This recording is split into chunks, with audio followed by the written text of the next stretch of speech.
এক ব্যক্তির বউ রাগ করেছিল, স্বামীর সাথে কোনোভাবেই সে কথা বলে না। স্বামী অনেক চেষ্টা করার পরও বউ কোনোভাবেই তার মুখ খোলে না। অবশেষে স্বামী বিরক্ত হয়ে এক রাতে বলল, আজ ফজরের আজানের আগে যদি কথা না বলো, আজানের পরপরই আমি তোমাকে 3 তালাক দিব।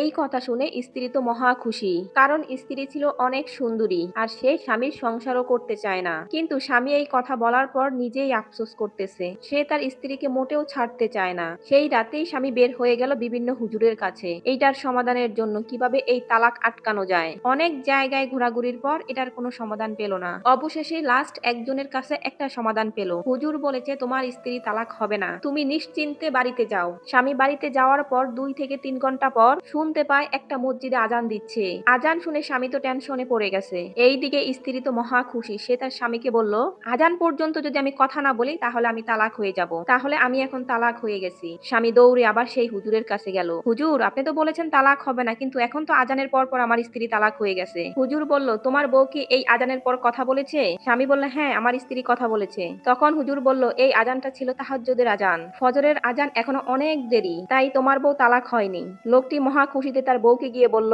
কই গো শুনছো তুমি, এটা কিন্তু ফজরের আজান ছিল না, এটা ছিল তাহাজ্জুদের আজান, আর ফজরের আজানের আগেই তুমি আমার সাথে কথা বলেছো। তো বন্ধুরা, স্বামী স্ত্রীর মাঝে একটু মনোমালিন্য হবেই, তাই রাগের মাথায় এইসব কথা কখনোই বলবেন না, কারণ সব সময় সবকিছুর সমাধান কিন্তু পাওয়া যায় না।